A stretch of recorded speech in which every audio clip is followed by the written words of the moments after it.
13 दिन 12 सांसद और नीतीश कुमार। क्या बिहार के इस चुनावी गणित में छिपा है कोई बड़ा संकेत?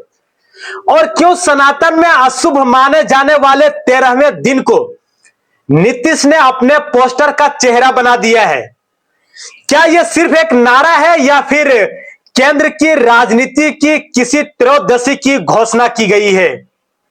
दोस्तों, मैं हूं नूरानी मैमून और आप देख रहे हैं आयन फास्ट न्यूज। आज बात करेंगे बिहार के उस 13 दिन की जो शायद सिर्फ चुनाव की गिनती नहीं बल्कि सत्ता के गणित का संकेत भी है। पोस्टर आया, नारा उठा, 13 दिन बाद फिर लौटेगी नीतीश सरकार। पर सवाल यह है कि लौटेगी कैसे और किसके साथ? आज हम चर्चा करेंगे इसी के ऊपर। बात शुरू करते हैं उसी पोस्टर से। ना मोदी का नाम, ना बीजेपी का जिक्र, ना एनडीए की कोई पहचान, सिर्फ नीतीश और उनका नारा, फिर लौटेगी मेरी सरकार। और यहीं से शुरू होती है राजनीति की नई कहानी। 13 दिन 12 सांसद, यह सिर्फ संख्या नहीं है, संकेत है। क्योंकि सनातन में 13 दिन संस्कार का दिन होता है, जब किसी के जाने के बाद उसका अंतिम संस्कार होता है ताकि आत्मा को मुक्ति मिले। तो क्या नीतीश कुमार 13 दिन में किसी सत्ता की मुक्ति की भविष्यवाणी कर रहे हैं? अब सवाल उठता है, अगर सरकार नीतीश की ही लौटेगी तो अभी जो है वो किसकी है? एनडीए की है या नीतीश की है? पोस्टर में बीजेपी का नाम ना होना इस राजनीतिक दूरी का साफ संकेत है और शायद यही नीतीश का नया खेल भी है। क्योंकि इसी बीच तेजस्वी यादव का एक पोस्टर भी आया है जिसमें उन्हें जननायक बताया गया है और जवाब में नीतीश का पोस्टर भी आया जिसमें वो खुद को जन सेवक कह रहे हैं। यानी मैदान में अब नारे नहीं, प्रतीक टकरा रहे हैं। और इतना ही नहीं, नीतीश कुमार ने 2 पेज की चिट्ठी भी जारी की है बिहार की जनता के नाम। उसमें लिखा है 2005 में बिहार का स्वास्थ्य बजट 75 करोड़ था, अब बढ़कर 2000 करोड़ हो गया है। वो कह रहे हैं हमने बिहार के स्वास्थ्य क्षेत्र को सुधार दिया, पर जमीन पर हकीकत कुछ और है। नीतीश कुमार, वही नीतीश कुमार ने राहुल गांधी तक को कह चुके हैं।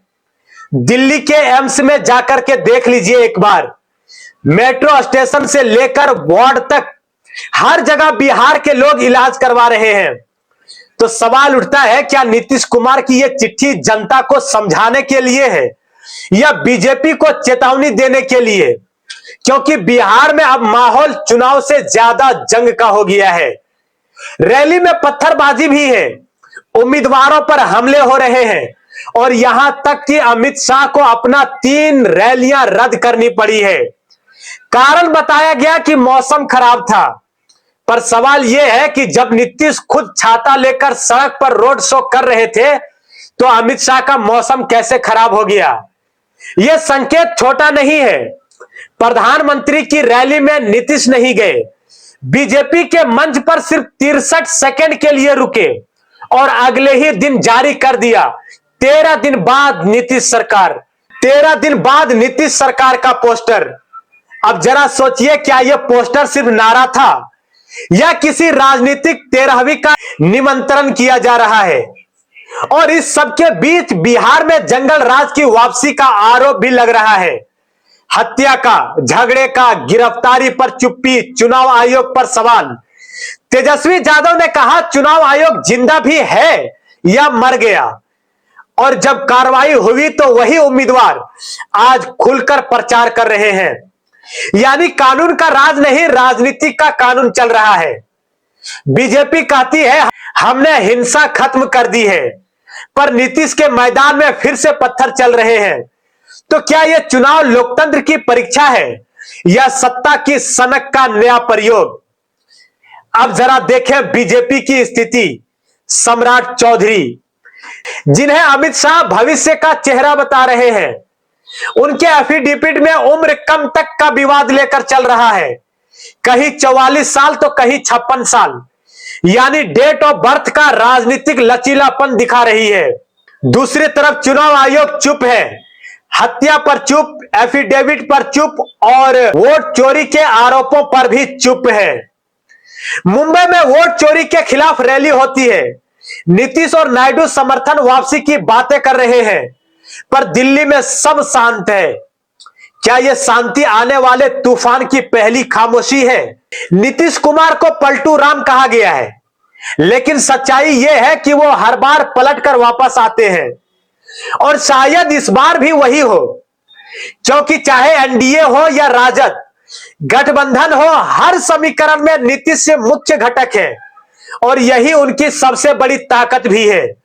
लोग कहते हैं कि बिहार में शराबबंदी से हालात बिगड़े, पर नीतीश के वोट बैंक में फर्क नहीं पड़ा, क्योंकि जनता जानती है चाहे कानून कितना भी ढीला हो, सत्ता की डोर अब भी नीतीश के हाथ में है, और यही बीजेपी की सबसे बड़ी चिंता बनी जा रही है। अब सवाल यह है कि अगर नीतीश बीजेपी से अलग होते हैं तो क्या दिल्ली की सरकार पर असर पड़ेगा?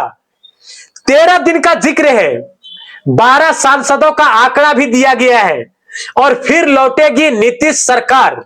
सब कुछ मानो किसी राजनीतिक संकेत का भाषा लिखा गया हो। राजनीति में 13 दिन का भी यूं ही बेवजह नहीं चुने जाते हैं। कभी कभी यह दिन किसी राजाभिषेक का भी होता है, और कभी किसी के अंतिम संस्कार का।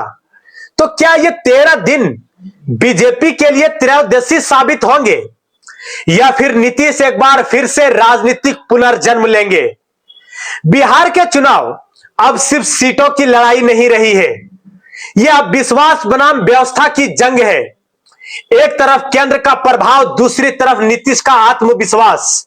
बीच में जनता जो अब देख रही है कि कौन किसके नाम पर झूठ बोलता है और कौन उसके नाम पर लड़ता है।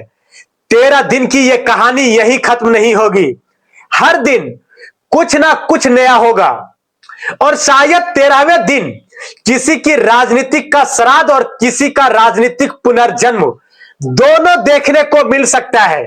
अब ये आप बताइए, क्या 13 दिन बाद नीतीश सरकार सिर्फ नारा है या कोई बड़ा संकेत? कमेंट में बताइए, आपके हिसाब से ये 13 दिन किसके लिए अशुभ होंगे? दोस्तों, मैं हूं नूरानी मैमून। फिलहाल इतना ही है आज के लिए, इजाजत दीजिए। मिलते हैं एक नए एपिसोड के साथ।